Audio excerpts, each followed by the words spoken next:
Hello friend, this is Aman Parmar from B point visa consultant. Greetings of the day. आज इस Q&A session की video को शुरू करने से पहले जो अपडेट मैं आपके साथ शेयर करूंगा वो है गैप जस्टिफिकेशन को लेकर। बहुत सारे बच्चों का क्वेश्चन आता है कि सर किस कंट्री में कितना गैप एक्सेप्ट हो जाता है, यानी कि हम कितने गैप के साथ किस कंट्री में अपनी फाइल लॉन्च कर सकते हैं। सेकंड जो मेन क्वेश्चन आता है कि उस गैप दौरान हमें कौन सी एक्टिविटी शो करनी चाहिए। हमें जो जेन्युइन एक्टिविटी है वो शो करनी चाहिए, जहाँ उसको मैनेज कर जिससे हमारा वीज़ा सक्सेस रेट हाई हो सके वो एक्टिविटी शो करनी चाहिए। ये दोनों क्वेश्चन के आंसर मैं देने की कोशिश करूंगा। इस वीडियो को लास्ट तक जरूर देखें और हमारे यूट्यूब चैनल को सब्सक्राइब जरूर कर लीजिए ताकि आपको ऐसी ही अपडेटेड वीडियोज़ देखने को मिलती रहे। कोशिश करूंगा कि आपके इस टॉपिक को लेकर सारे क्वेश्चन सारे डाउट क्लियर हो जाएं। फिर भी अगर कोई डाउट आपके माइंड में है तो हमारे यूट्यूब की किसी भी वीडियो के नीचे आप कमेंट कर दीजिए। नेक्स्ट Q&A सेशन की वीडियो में आपका क्वेश्चन का आंसर आपको मिल जाएगा। आज का जो टॉपिक है गैप जस्टिफिकेशन, उसमें मैं आपको बताना चाहता हूं, अगर हम कनाडा स्टडी वीज़ा की बात करते हैं तो आफ्टर 12th आप 3 से 4 साल का गैप जस्टिफाई कर सकते हैं, यानी कि आपका गैप एक्सेप्ट हो जाता है। मगर जो उस दौरान आपकी एक्टिविटी होगी आफ्टर 12th, तो आपने 1 या 2 साल का डिप्लोमा जो आपकी फील्ड जहां आपकी प्रीवियस स्टडी के साथ रेलेवेंट होना चाहिए, और उसके बाद उसी फील्ड का आप एक्सपीरियंस शो कर सकते हैं। एक्सपीरियंस अगर डायरेक्ट आप 12th के बाद शो करते हैं तो उसका बहुत बड़ा लॉस होता है आपको। आप एक जेन्युइन स्टूडेंट की तरह नहीं देखे जाते। अगर आपने कोई डिप्लोमा किया है जिसमें आपका स्किल्ड बेस्ड डिप्लोमा है और उसके बाद उसी डिप्लोमा के बेस पे आपने जॉब किया है, उसके बेस पे ही आप अपना फ्यूचर का कोर्स ले रहे हो, तो आपकी एक कंटिन्यू रेलेवेंसी बनती है जिससे आपके वीज़ा के जो सक्सेस रेट है वो हाई होता है। अगर आपने बैचलर डिग्री मास्टर डिग्री किया है तो आपका 5 साल 10 साल 20 साल चाहे 25 साल का गैप है तो उसका कोई फर्क नहीं पड़ता, वो सारा गैप जस्टिफिकेशन आपका हो जाता है। मगर उस केस में मैक्सिमम आपकी सैलरी, अगर आपका 5 साल से ज़्यादा का गैप है तो मैक्सिमम सैलरी आपके अकाउंट में होनी चाहिए। अगर आपका 5-7 साल का गैप है तो उसमें अगर आपकी सैलरी अकाउंट में भी नहीं है तो भी आपकी जो एक्टिविटीज़ होनी चाहिए, जैसे बहुत सारे बच्चे क्या करते हैं अपने ही फार्म में काम करते हैं, जैसे बहुत सारे पेरेंट्स फार्मर होते हैं उनके साथ ही वो काम करते हैं घर का। जब बहुत सारे बच्चे अपने ही बिजनेस में काम करते हैं, किसी का कोई शॉप है, किसी का कोई छोटा बिजनेस है, उसमें वो हेल्प करते हैं अपने पेरेंट्स की, मगर उनके पास कोई प्रूफ नहीं होता, ना तो ITR होते हैं ना उनका उस बिजनेस में नेम होता है। तो उन बच्चों के लिए उनको मैनेज कर अपनी जो उस गैप जस्टिफिकेशन को जॉब में शो करना है कि आप इस फील्ड में जो आपकी प्रीवियस स्टडी थी उसी फील्ड में लास्ट 5-7 साल से जॉब कर रहे हो, उसका आपको ज़्यादा चांस रहता है कि आपको वीज़ा सक्सेस रेट आपका हाई हो सके। अगर आप एक कंप्यूटर रिलेटेड प्रोग्राम कर बैचलर डिग्री जैसे BSc कंप्यूटर या किसी भी तरह की आपकी बैचलर है, उसके बाद आप फार्मिंग कर रहे हैं अपने पेरेंट्स के साथ, उसके बाद आपका वीज़ा सक्सेस रेट बहुत कम हो जाता है अगर आप उसी चीज़ को शो करते हो। तो ऐसे आपने जस्टिफिकेशन है अपने प्रीवियस स्टडी और आपने जो फ्यूचर में कोर्स लेना है उसको देखकर फिर आपने अपना जो कोर्स है वो डिसाइड करना है। अगर आपका भी गैप है तो आप अपनी प्रोफाइल 9551760001 पे शेयर कर दीजिए। उसके अकॉर्डिंग कौन सी एक्टिविटी हम शो कर सकते हैं और किस बेस्ट ऑप्शन जो आपको चाहिए आपके वीज़ा सक्सेस रेट के लिए वो हम आपको प्रोवाइड कर सकते हैं। आज की Q&A सेशन की वीडियो में जो हमारे पास फर्स्ट क्वेश्चन है वो इसी के लिए है, इसीलिए मैंने ये अपडेट आपके साथ शेयर की। लास्ट स्टडी 2015 की है, उसके बाद फील्ड का एक्सपीरियंस है। एक्सपीरियंस नहीं सर, तो क्या वीज़ा आ सकता है कनाडा स्टडी वीज़ा का? देखिए 2015 में आपने क्या किया, पहले तो ये क्वेश्चन बनता है कि 2015 में आपने क्या किया हुआ है। आपने 12th किया है, बैचलर किया है, मास्टर किया है, उसमें क्या है, कितने आपका एकेडमिक स्कोर है, उसके बाद आपका जो एक्सपीरियंस है वो आपको जो आपने एक्टिविटी की है उसके डॉक्यूमेंट्स आपके पास क्या है, क्या वो डॉक्यूमेंट्स हमें चाहिए, जहाँ हमें सारे डॉक्यूमेंट्स दोबारा से मैनेज करने पड़ेंगे, वो सारा देखना पड़ेगा। इसीलिए जो भी बच्चा अगर बैचलर या मास्टर किया है उसको 2015 है 2010 है कोई प्रॉब्लम नहीं, आपका गैप एक्सेप्ट हो जाता है। अगर आपने 12th किया है और 2015 के बाद आप ट्राई कर रहे हो तो उसको भी मैनेज किया जा सकता है, मगर उसको देखना पड़ेगा आपकी प्रोफाइल के अकॉर्डिंग। तो आप एक बार अपनी प्रोफाइल 9551760001 पे शेयर करिए, उसके बाद हम आपको प्रॉपर गाइड कर सकते हैं। Sir my PT score is 67 BTech in 2019। PT score 67 BTech in 2019, after that job till now हो सकता मेरा कनाडा वीज़ा। 2019 वाले बच्चों का तो 12th में भी, अगर आपने 12th भी किया है 2019, उनके भी वीज़े आ रहे हैं, उसमें कोई प्रॉब्लम नहीं है। आपका आराम से वीज़ा हो सकता है। आपका PT स्कोर बहुत अच्छा है, 67 PT स्कोर पे जो आज का सक्सेस रेट है कनाडा का वो 80 to 90% चल रहा है। अगर ओवरऑल 60 की बात करते हैं तो 60 to 70, अगर हम 58 की बात कर रहे हैं तो 30 to 40% का सक्सेस रेट पीटी का कनाडा स्टडी वीज़ा में चल सकता है। आपका जो पूरा प्रोफाइल देखना पड़ेगा, बीटेक आपके पास किस चीज़ का है, कितना एकेडमिक स्कोर है, एक्सपीरियंस के क्या डॉक्यूमेंट्स आपके पास, सैलरी अकाउंट में आ रही है नहीं आ रही। तो एक बार अपनी प्रोफाइल शेयर करिए 9551760001 पे, उसके अकॉर्डिंग आपको जो ऑप्शंस है वो प्रोवाइड कर दी जाएंगी।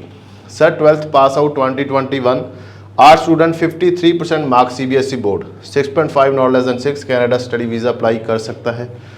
100% कर सकते हैं सर। आपने 12th किया है 53% से, एकेडमिक स्कोर बिल्कुल हम मानते हैं कि आपकी एक वीक प्रोफाइल है। मैंने आपको वीक और एवरेज प्रोफाइल के बारे में बताया था। हम वीक किसको बोलते हैं, जिसका स्कोर 50 to 60 के अंडर आता है एकेडमिक स्कोर, उसको हम कंसिडर करते हैं वीक प्रोफाइल में, क्योंकि एकेडमिक स्कोर बहुत लो है।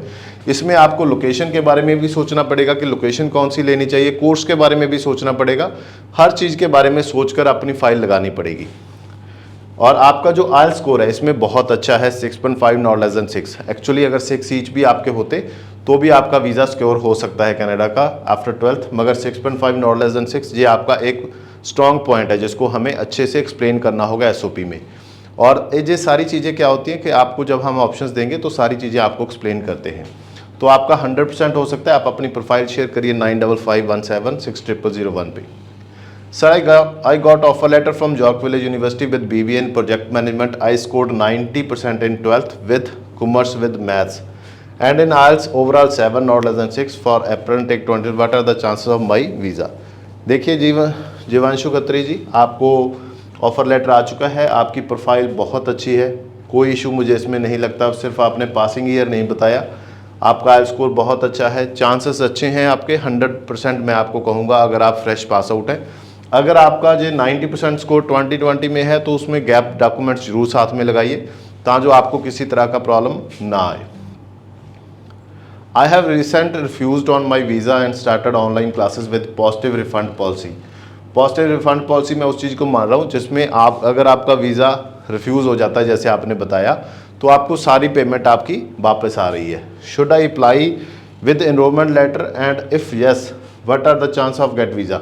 देखिए, अगर आपकी प्रोफाइल अच्छी है और आपने एक रेलेवेंट कोर्स लिया हुआ है और आपको लगता है कि जेन्युइनली आपको वीज़ा आना चाहिए था तो आपको 100% रीअप्लाई करना चाहिए विद एनरोलमेंट लेटर, और सारे प्रूफ साथ में देने चाहिए जो आपने ऑनलाइन क्लासेस ली हैं, जितनी भी आपकी अटेंडेंस है, एनरोलमेंट लेटर, सभी डॉक्यूमेंट्स आप लगा सकते हैं। और एलओई यानी कि लेटर ऑफ एक्सप्लेनेशन में ये सारी चीज़ें आप एक्सप्लेन करिए। अगर आपको लगता है कि आपकी प्रोफाइल में कोई प्रॉब्लम है और जे आप जो आपने कोर्स लिया जे रेलेवेंट नहीं है, आप इस वीज़ा को डिज़र्व नहीं करते, तो आपको इस कोर्स में अप्लाई नहीं करना चाहिए, फिर चाहे आपने ऑनलाइन क्लासेस ली हैं। अगर आप हमारी हेल्प चाहते हो तो 9551760001 पे आप अपनी एसओपी शेयर करिए, तो उससे हमें आइडिया लग जाएगा कि आपको क्या करना चाहिए। Sir, my medical visit date is 21st December 2021 and medical passed on GCK in 5th January 2022. Sir, please tell me which is the expiry date, visit date for medical and medical pass date on CIC. देखिए, जो आपकी ई medical report होती है उसके according आपका 1 year होता है। आपने जिस दिन भी आपको वो ई मेडिकल रिपोर्ट मिली है उसके अकॉर्डिंग आप 1 ईयर तक आपको उसको वैलिड मान सकते हो। जैसे आपने बोला 21 दिसंबर ई मेडिकल सीट आपको मिली होगी तो आप दिसंबर तक उसको मान कर चलिए कि वो आपकी एक्सपायरी डेट रहेगी, तो आप उसी के अकॉर्डिंग अपना करवा सकते हैं। Sir, PT overall 61 not less than 52 +2 2019 89% +2 done 2 time. Okay, मतलब फर्स्ट टाइम आपका जहाँ तो स्कोर कम होगा जहाँ आपका कोई ना कोई पेपर क्लियर नहीं हुआ होगा। May intake in bachelor of computer science at Algoma university. In how many days I have lodged my file, so can I get my visa timely? देखिए, मे इनटेक के लिए तो बहुत आपके पास समय है। अगर आप मे इनटेक की फ़ाइल है वो दिसंबर इवन के जनवरी तक भी आप लगाते हो, क्योंकि अभी जो ट्रेंड चल रहा है जिसमें हम देख रहे हैं कि जो फाइल्स अभी लग रहे हैं उनको result within month, within 15 डेज, विद इन 2 मंथ आ रहा है, तो उसमें आपको प्रॉब्लम नहीं है। मे इनटेक के लिए आपके पास काफ़ी समय है, आप दिसंबर जनवरी तक भी अपनी फ़ाइल लॉन्च कर सकते हैं, उसमें कोई प्रॉब्लम नहीं है। Sir, this is my profile 10th 73% with maths 78 out of 100, 11th 73, maths 86 out of 100, 12th 2022 58, math 48 out of 100, computer theory 38 out of 100, computer practical 30, यानी कि कंप्यूटर में आपके 68 हो गए 150 में, ठीक है। और IELTS 7, overall no ITR but see airport 1.84। ITR क्यों नहीं है? ITR तो आप कभी भी बनवा सकते हो। ITR के लिए आपको कुछ नहीं करना, आप हमें बताइए अगर आपको चाहिए तो हमारा जो टीम है आपकी हेल्प कर देगी। और जस्ट कुछ ज़्यादा पैसा आपका नहीं लगता उसमें, 500 to 700 800 आपसे ITR का चार्ज करते हैं। आप 1 साल का ITR अपने पेरेंट्स का बना सकते हो। आपके पेरेंट्स चाहे फार्मर हैं, चाहे आपके जो आपके मदर है हाउसवाइफ है, कोई भी आपका टैक्स नहीं जाता, तो आप 5 लाख की ITR एक स्पॉन्सर की अपनी फाइल कर सकते हो। अगर आप मदर फादर का ITR फाइल करना चाहते हो तो आपके पास 10 साल का तो फ्री में ITR आ रहा है जस्ट 1500 में, तो आपको ज़रूर साथ में ITR लगानी चाहिए। विदाउट ITR आप इस चीज़ को डिफेंड कर बहुत कम मुश्किल में करेंगे, क्योंकि आप शो ही नहीं कर रहे कि मुझे इनकम कहाँ से आ रही है और कितनी आ रही है। जब वीज़ा ऑफिसर को ये चीज़ क्लियर होगी कि इतनी इनकम तो ईयरली आ रही है, तो वो आपको वीज़ा ग्रांट करने में उनकी हेल्प करता है। तो आपको ITR जरूर शो करनी चाहिए। अगर आपने ITR अभी तक नहीं लगाई तो फाइल कर अभी वेब फॉर्म के साथ अपडेट कर दीजिए। Law file 29 August, course computer system technician networking, Saint Clair college Windsor, medical 11 October. What are chances? Chances आपके ठीक है, मतलब कंप्यूटर सिस्टम टेक्नीशियन आपको नहीं लेना चाहिए था अगर मेरी आप बात मानते हो। रीज़न क्या है कि 12th में मैथ में भी आपके कम है, कंप्यूटर में भी कम है, तो यही बच्चे बहुत बड़ी मिस्टेक करते हैं। आपके पास और बहुत सारी ऑप्शन थी। जिस सब्जेक्ट में आपके मार्क्स कम हैं उस सब्जेक्ट के अकॉर्डिंग आपको नेक्स्ट कोर्स नहीं चूज़ करना चाहिए। मगर मैं जहाँ पर आपको निराश नहीं करूँगा, आपके लिए ज़रूर मैं करूँगा कि आपको वीज़ा आए। मगर जो भी बच्चे जो वीडियो देख रहे हैं, आप देखिए 12th में 58% है, मैथ में 48 है 100 में, और कंप्यूटर में 100 में से 38, प्रैक्टिकल 30, मतलब 150 में से जस्ट 68 मार्क्स हैं, जो कि 50% से कम बनते हैं। 75 बनते हैं 50% के अकॉर्डिंग, और इनके 50% से कम में 150 में से जस्ट 68% मार्क्स हैं। तो इस कंडीशन में आपको कभी भी वो कोर्स नहीं लेना जिसमें आपके मार्क्स कम है। जैसे इन्होंने क्या ले लिया कोर्स, कंप्यूटर सिस्टम टेक्नीशियन, तो आप और बहुत सारे कोर्स ले सकते थे अपने एकेडमिक डॉक्यूमेंट्स को देकर, एकेडमिक स्कोर को देकर, किस सब्जेक्ट में कितने स्कोर हैं उसके अकॉर्डिंग लेना चाहिए। बस इसी चीज़ में बहुत सारे बच्चे मिस्टेक करते हैं, जिसके कारण आपका जो रिफ्यूज़ल आ जाता है। Biometric required for UK study visa 100% चाहिए सर। बायोमेट्रिक के बिना तो आपको कोई भी कंट्री वीज़ा नहीं देगा। उम्मीद करता हूँ हमारे जो एफर्ट्स आपको अच्छे लग रहे होंगे। आप सभी से सबसे पहले तो मैं रिक्वेस्ट करूँगा कि आप हमारे इस यूट्यूब चैनल को सब्सक्राइब करें। अगर आपके माइंड में कोई भी क्वेश्चन है तो हमारी किसी भी यूट्यूब की वीडियो के नीचे कमेंट कर दीजिए। हमारे नेक्स्ट Q&A सेशन की वीडियो में आपके क्वेश्चन का आंसर आपको मिल जाएगा। जो बच्चे हमारे साथ अपनी फ़ाइल प्रोसेस करना चाहते हैं वो हमारे दोनों ऑफिस बठिंडा वो और विज़िट कर सकते हैं, अपॉइंटमेंट लेकर मेरे से मिल सकते हैं, अपनी प्रोफाइल शेयर कर सकते हैं। अगर आप विज़िट नहीं कर सकते, आप इंडिया की किसी भी स्टेट से हैं, तो आपका पूरा प्रोसेस ऑनलाइन हो जाएगा, सिंगल विज़िट करने की आपको ज़रूरत नहीं पड़ेगी। और सबसे बढ़िया बात, कोई भी प्रोसेसिंग फ़ीस स्टडी वीज़ा के लिए हमारी कंपनी चार्ज नहीं करती बच्चे से।